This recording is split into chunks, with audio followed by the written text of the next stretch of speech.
Welcome to Wednesdays with EWAT, or English with a Twist.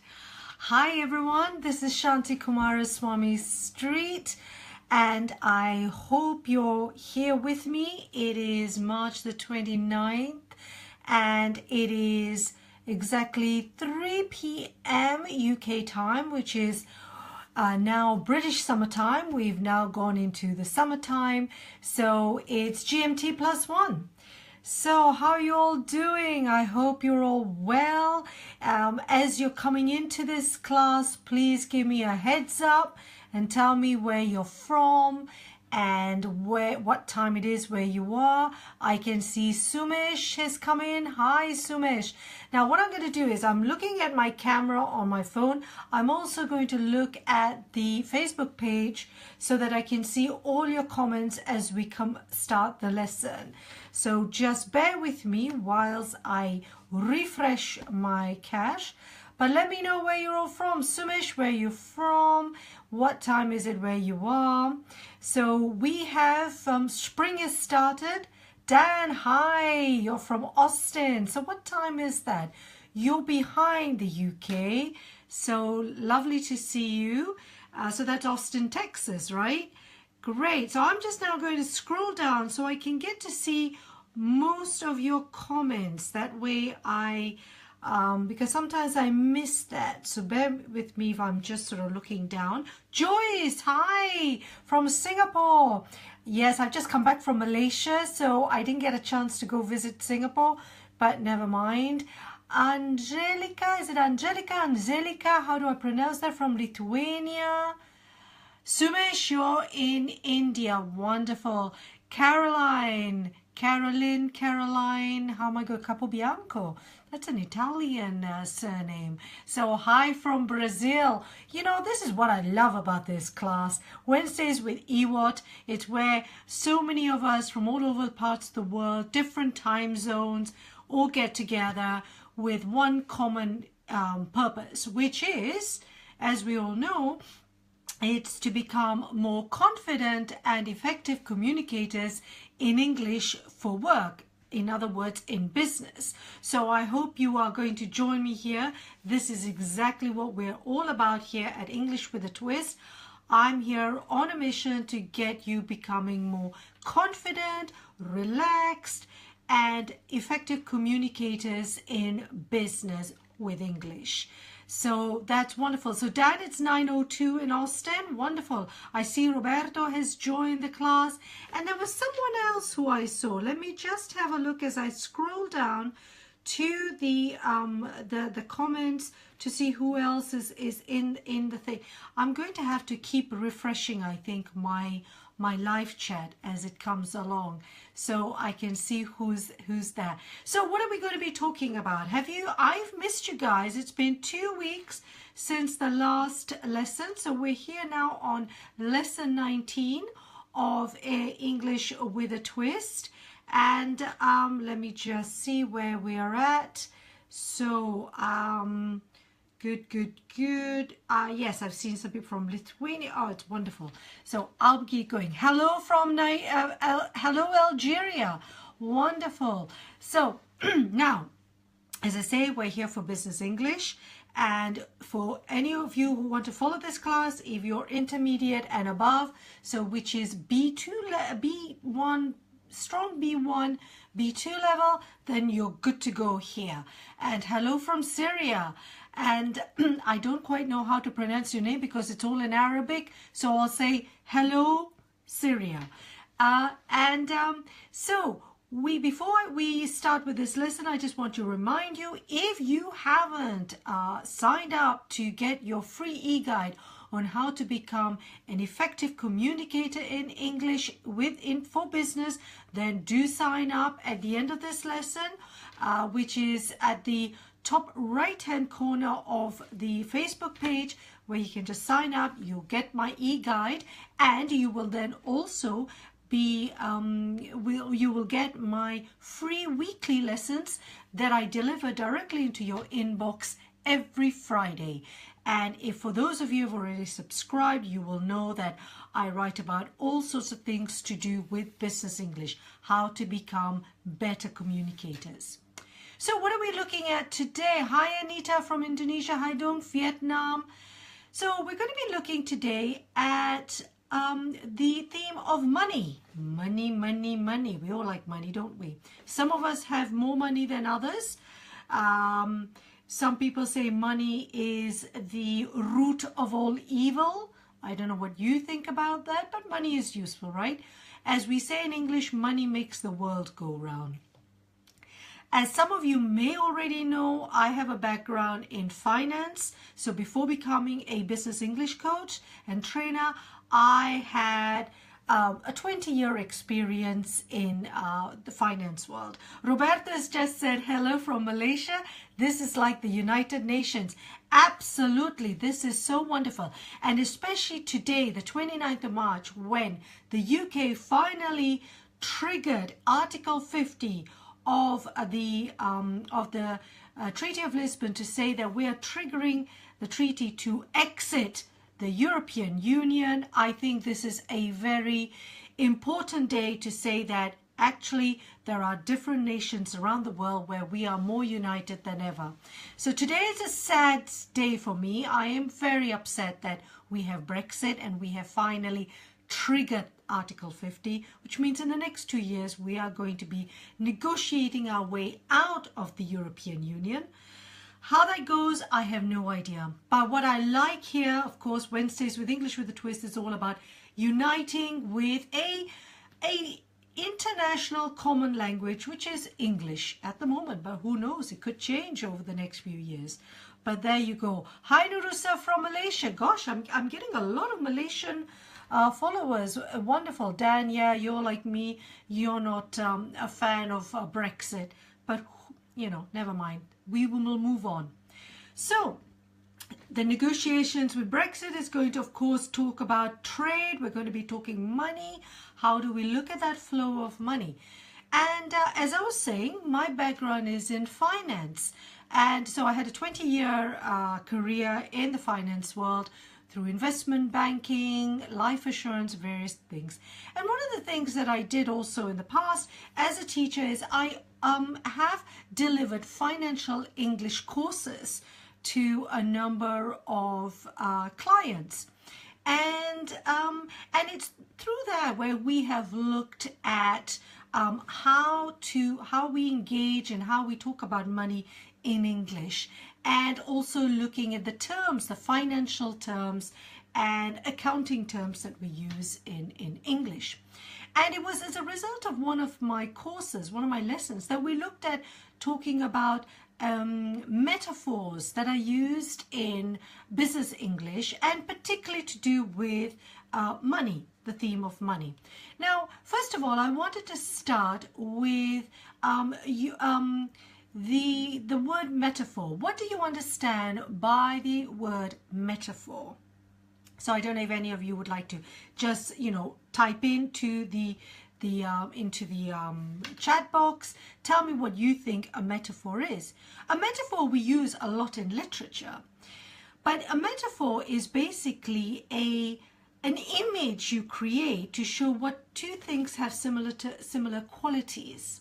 So for example, we could talk about a crumbling building, and we associate a crumbling building with maybe a crumbling economy.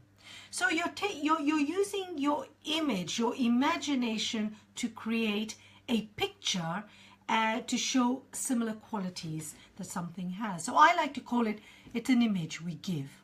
Hi from Kurdistan. This is just so wonderful. I love this class. So we're going to look at the metaphors we use when we talk about money. Now, in the introduction to this class that you may have seen on the Facebook page, I talked about how we talk about money being liquid. So liquid, and that is where it's come from. So when we think about assets, if you have an asset, now all of us will have an asset. Maybe you have a car, you have a house, you have everything that you own is an asset, less your debts. So we in finance, we will talk about what are liquid assets and what are illiquid assets. And when we talk about liquid assets, we talk about the asset that you can easily turn into cash so that you're able to buy something. So for example, if I have money in the bank, that is a liquid asset, because if I need to take the money out, I can take it out quickly. Of course, if you have a savings account that maybe has a 3-year of a term, maybe you have tied up that money. So then it's not a liquid asset. I can't take it out as quickly. So that's what we talk about, liquid and its opposite, which is illiquid asset. An illiquid asset is where you would say it's more difficult to change that asset into cash. So for example, it could be a business, it could be a house. You have a house, your main asset is your house. For example, maybe you have a big house and it's worth about £300,000. Wonderful. So on paper, you are worth a lot of money. But in terms of cash, you're not, because you'd have to sell that house to realize that asset. So your house is more of an illiquid asset. So that's where this idea of liquid, this idea of attaching liquidity to money comes from. So when we look about liquid and illiquid assets, we look at then other words we use where we refer to money. And this is where I want to share today these 10 words and expressions that have a connection with liquid. Now, when we think about liquid, what do we think about? We think about predominantly water. So if you can imagine water, so what does water do? And so this is where I want to share with you. So we're going to look at these 10 metaphors. So first of all, if you think about water, what words would you associate with water? So let's think of the first metaphor I would use is a pool. Think swimming pool. Yes, so you have a pool. We talk about a pool of water. Now, the word pool can also be used as a verb. So when we pool something, if you can imagine a swimming pool is bringing together all this water, and it's keeping the water together. So we're pooling everything. Now, in business terms and in financial terms, we would talk about pooling money together. You're pooling your assets together. So we're using the verb pool and bringing it together. So let's have a look at an example sentence. Here I'm going to have to go to my examples here. So we would look at, we need to pool our financial resources if we want the project to succeed. So don't worry about the example sentences here. I will be sharing this post that I wrote, and where they will give you the examples of how we use these words in a sentence. So to pool your assets, to pool your resources, to pool your money together, that's what. If you imagine that swimming pool, that pool of water, that's what we're doing. So we're pooling something together. So that's metaphor 1. Now, metaphor 2, if you imagine the pool is coming together. Now, the next one is the word to trickle. Trickle spelt T-R-I-C-K-L-E. Trickle, to trickle. Now, some of my clients often say to me, I don't know what that means. Now, if you imagine a tap, you have a tap or a faucet, in American English, a tap, and you switch on the tap open. Now, sometimes if there's very low pressure in your water, the water will start trickling. So it trickles really slowly, right? Now, imagine money trickling in slowly. Imagine, what can we imagine? What sort of example could we be giving? Imagine that you have just started up a business, yeah? Or you launch a product and you have it out there and you start thinking, well, okay, you hope that there's going to be a lot of sales and so then money will be coming in. But actually things go slowly. So money starts to trickle in. So you have that image in your mind that it's going slowly. So let's take a look at an example sentence. It's been a slow start, but sales are beginning to trickle in. Yeah, so you have that image of, okay, it's slow, but it's coming in. So to trickle. Please join in. I see nobody is joining me, but do let me know if this is, if this all makes sense and if you have also any questions. Now, the third metaphor is the opposite of trickle. So if you imagine if trickle is coming slowly, what would be the opposite in terms of water coming in really in a lot? In a big amount? What do you think? What verb can you think of? I'm going to give you 2 seconds to put it down in the chat box. What verb would you think? Anyone can come up with it? Flooding. Great, Dan. Good one. Abundance. I'm thinking of a verb. Thank you, Sumesh. Good word. But I'm thinking of a verb, not a noun. So flooding sounds good. Yeah. Okay, 2 seconds are up. Let's go. Flooding, I will come back to that, Dan, but great word. The other word I'm thinking about is to pour. So imagine you've got a jug of water and you're going to pour some water into a glass. Or you pour your tea into a cup or into a mug. So money is pouring. So imagine the money is pouring in. Yeah, so is that going to go faster than trickling? So we use pour, another word, another metaphor. So let's have a look at an example. So the example sentence would be, we've been pouring millions into research and development for the last 3 years. So you'll see that often where people talk about they are pouring money into a project, they're pouring money into a department. So the idea is that there's a lot of money going in. So that's your image, pouring money in.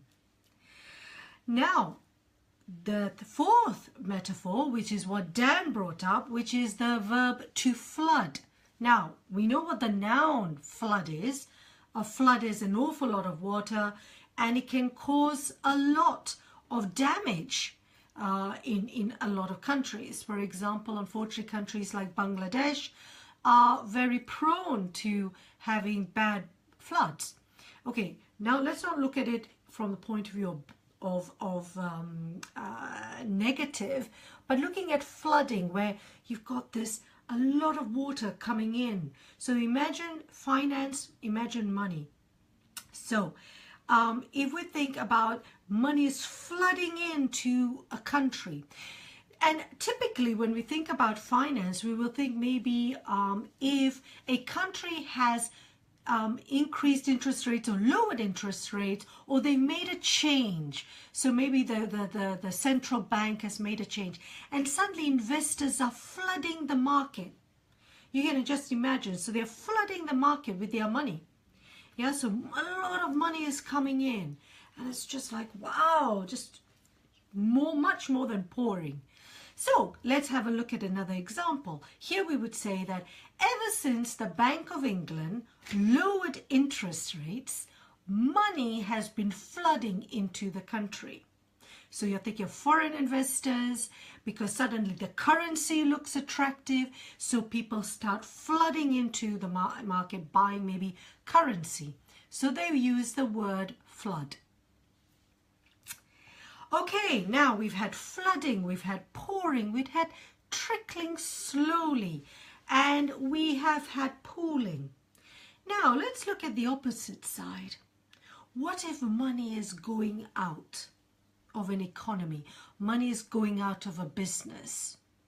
So what word could we use in that situation? So if you've got a flood, there's a lot of flood, what do you need to do to remove that water, that excess water? What word could we use? Can you think of a word? I'm thinking of the verb, not the noun. Anyone? 2 seconds, 2 seconds. Anyone? Just quickly. It's the opposite of flood. It would be, so if you've got a flood, you need to think. Anyone? Starts with a D. The word. Maybe it's a bit late for some people to think of the word.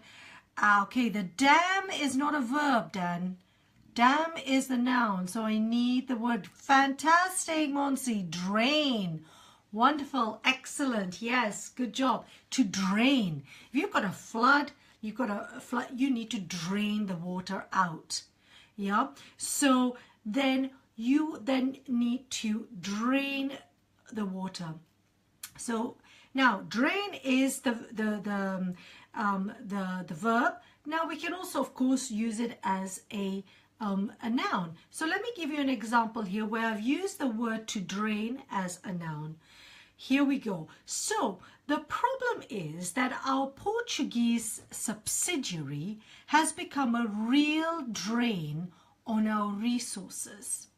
So if it's a real drain, they're taking money away from our budgets. Yeah, so we can use it as it's a real drain. You know, we can't, it's not sustainable. We need to do something different. So to drain the money, so you're a real drain on our business, on the, you know, on the country. So we talk about that. So to drain, and also the noun, a drain. So that's an example sentence. Now, the next word is, if you imagine rivers. Now, what happens when you have rivers? If you imagine a river and you've got water.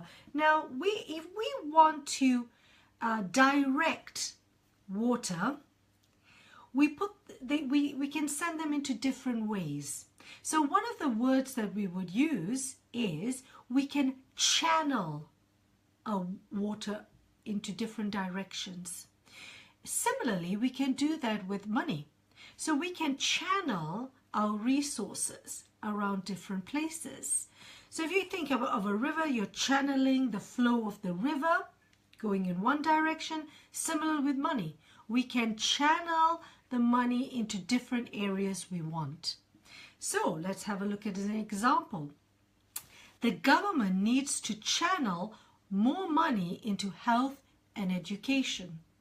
So again, we're using this metaphorical language to suggest, I see this pot of money and now we need to channel it into different places. Okay, always with this idea of flow.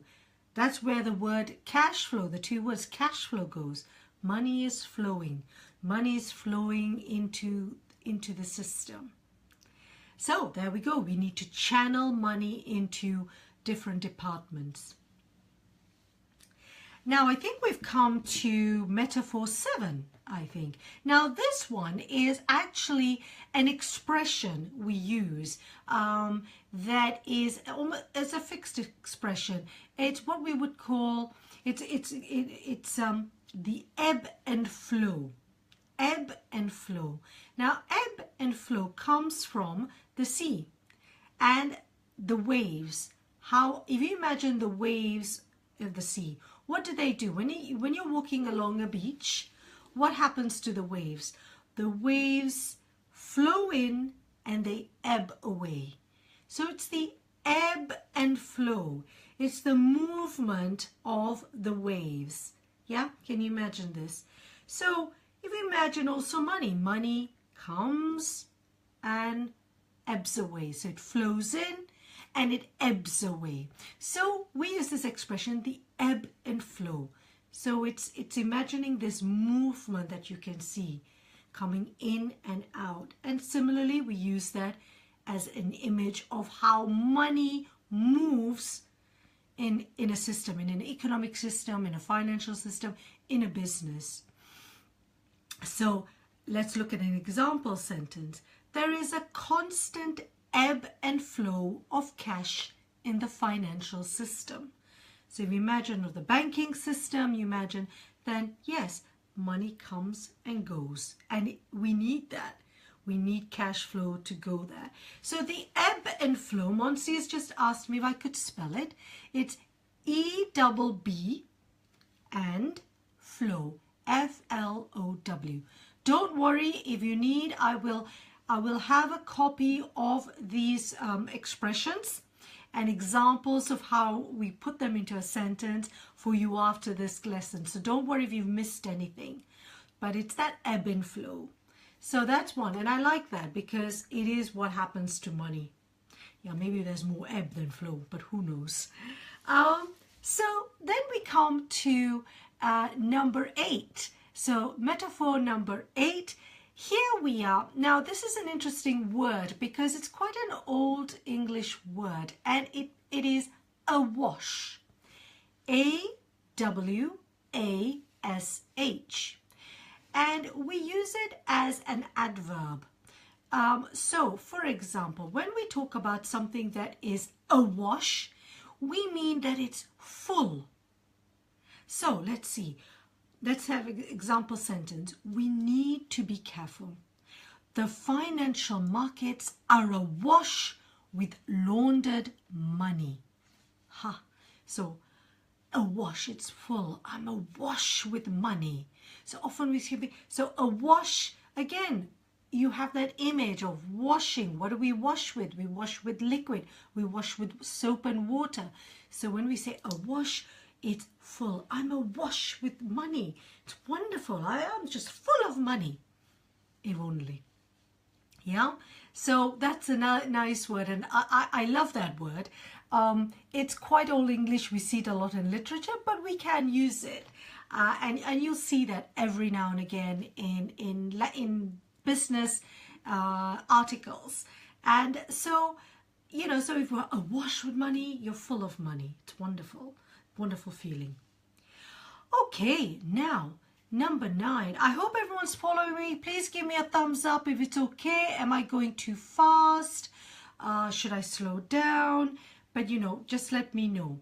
You know, give me a thumbs up. Everyone okay? I can see some thumbs up going. Everyone's doing this. Wonderful. I'm so glad. Great, guys. Excellent. You're still with me. Perfect. Okay, number 9. Number 9 is, I'm actually got 2 expressions here. We're looking at, one is an idiomatic expression and the other is a verb. Now, just as we have this water, we have this liquid, and it's all full.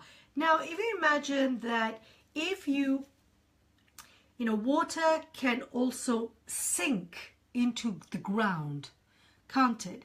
If you imagine that when you have a lot of water, so maybe you've had heavy rain, and the water will sink into the ground, won't it?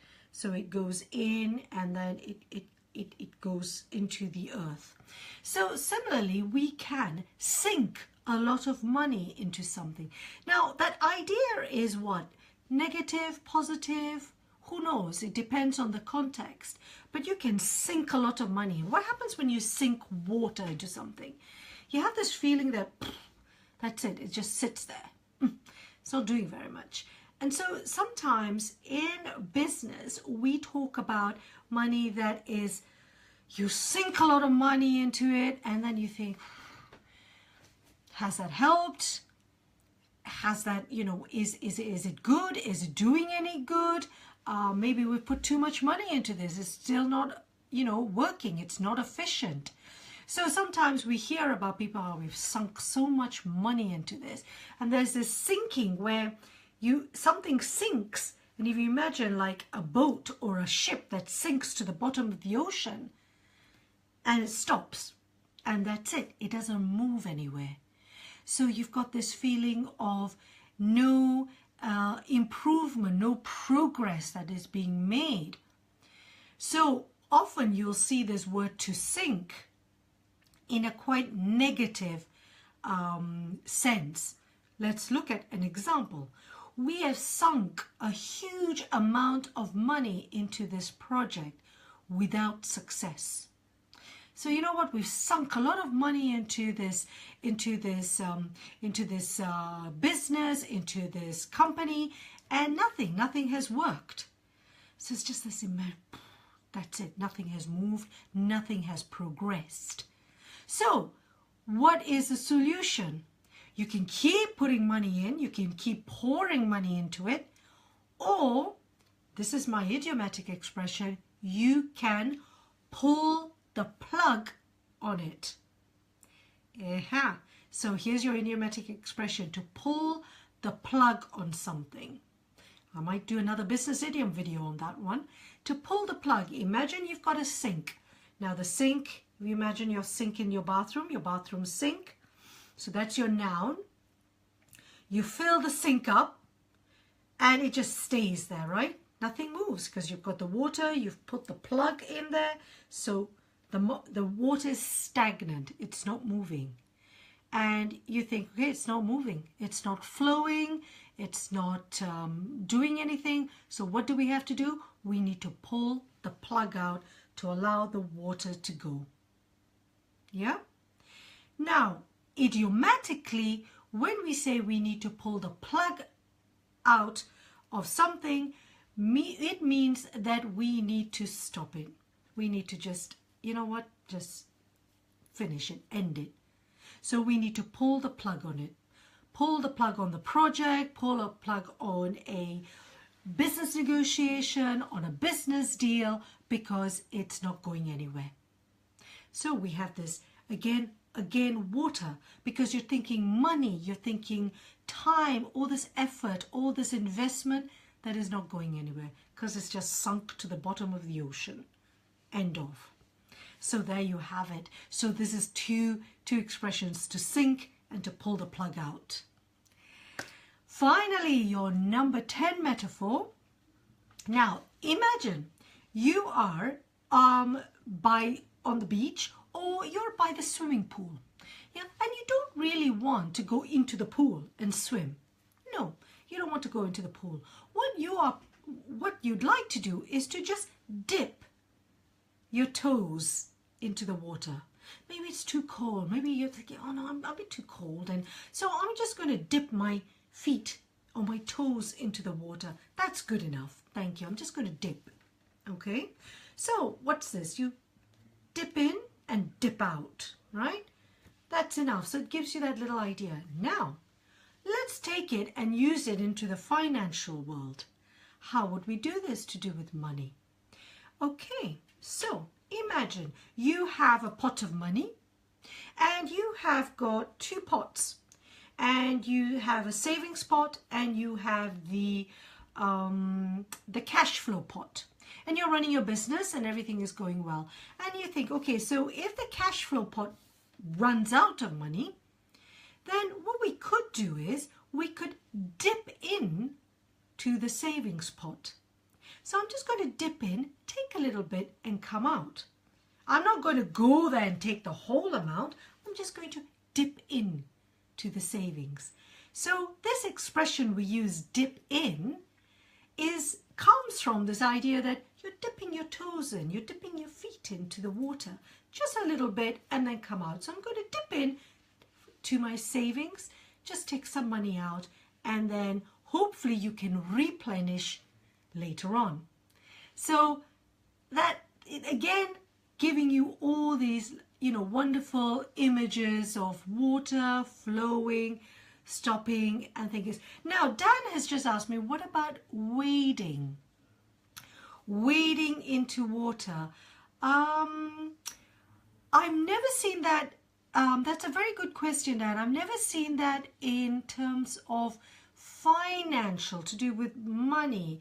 I mean, you could be wading through something where you're testing something out, but in terms of money, then no, you're dipping into something to then take something out. Wading suggests when you wade through something, wading into a new venture. Yes, Dan, you've just said that. Yes, you're trying something out. And yes, you're wading into a new venture. It could be actually, yes. So wading comes from what ducks do in water. You know, you imagine ducks, they wade through the water. So they're testing something out. So you're wading into a new venture. It could be a new business venture. It could be a new joint venture. And you're testing it.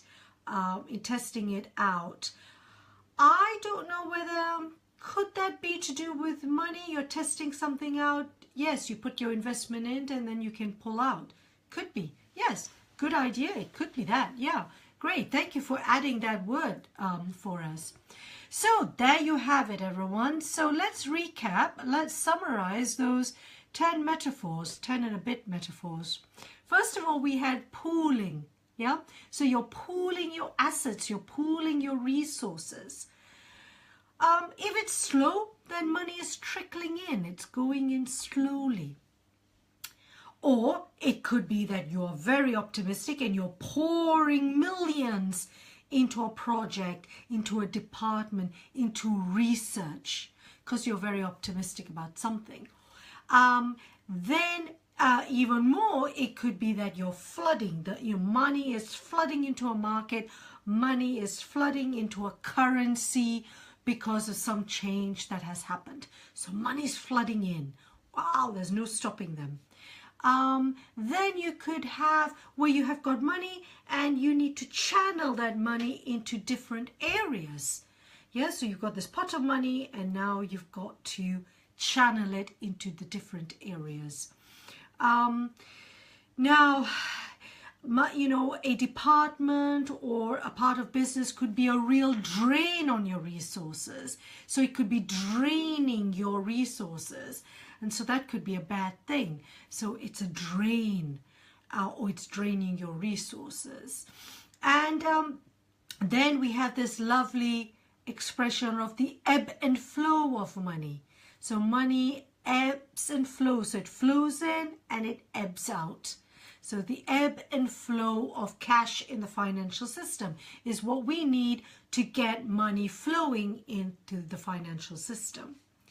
Then we have also the next word is awash. When something is awash with money, then, you know, it's full of money. I'm awash with money. It's wonderful. I have this wonderful feeling, which hopefully a lot of you have. Maybe, especially if, you know, it's the end of the month and you get paid, you're feeling flush. Remember that idiomatic expression I give you, feeling flush, but you're awash with money. Then you have the sink. You sink money into something. Now you can sink it and it ends up at the bottom of the ocean, the bottom of your sink, and you think, it's not going anywhere. And it's not really progressing, it's not improving anything. So then you have to decide to pull the plug on it to end it, stop it. Pull the plug and you imagine the water just going out. Hopefully it's not all your money, but sometimes it has to be. You've lost money on that investment, whatever that is. And finally, that if you're preparing things, you can dip into something. So dip into to then get something out slowly. So there's that, you know, if I need, I can dip into my savings. I can dip into another account. So there's that idea. And what Dan also proposed to us was wading. You're wading into a venture. So those are the metaphors. I hope they were helpful. I hope they give you an idea of this metaphorical language, which is it's a huge part of business English, really, because the business world, and you will see where you read, business language is very full of images, full of imagery, to give us an idea of where we see business. So if you imagine business, yes, it's this flow, and so money is liquid.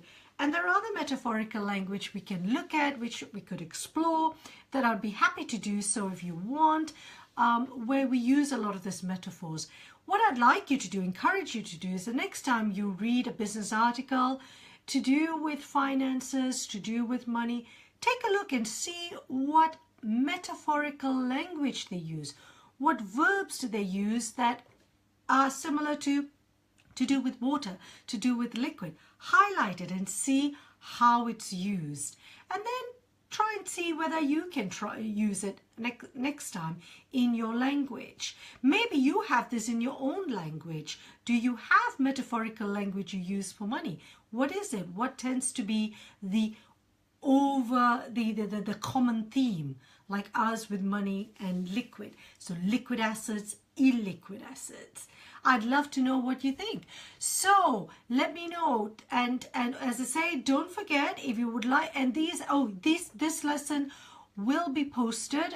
Once I finish, I will upload this lesson also on YouTube. If you're a subscriber to English with a Twist, my blog, and you're receiving already my weekly lessons, the recording of this lesson will be there, together with a copy of the post I wrote sharing these 10 metaphors so that you can see how they're used in the language. And if you have any questions, please drop me a line on shanti@englishwithatwist.com. In the meantime, don't forget, if you haven't done so, to subscribe to my blog by downloading, first of all, the free e-guide I have. Why not? It gives you the 10 ways you can communicate better and more effectively in English in business. So that's it. So that's lesson 19 of Wednesdays with English with a Twist. I want to thank you ever so much to all of you who joined in live in this lesson. I didn't see a huge amount of contribution, but I saw a lot of thumbs ups. I hope that was helpful. If you have any questions, again, as I say, drop me a line on my website or on my email, englishwithatwist.com. And I hope to see you next week when we're already in April. And what is it? It's going to be let me think. I think the 5th of April. Wow, the 5th of April. Interesting. Maybe we'll talk about tax. Why? Because the 5th of April is the end of our tax year in the UK. How do you think? Does anyone want to talk about taxation and the words and expressions we use in tax? I don't know. Anyway, we shall see. But in the meantime, this is me, Shanti Kumaraswamy Street, saying ciao for now. Thank you so much for joining me here on Wednesdays with English with a Twist. I hope you enjoyed my tulips. Do you like my tulips? This is to usher in the spring. And I look forward to seeing you next week when we're into April and for another 30-ish minutes of live talk on anything and everything to do with language on business. So there you go. So take care. Ciao for now. See you next week. Ciao.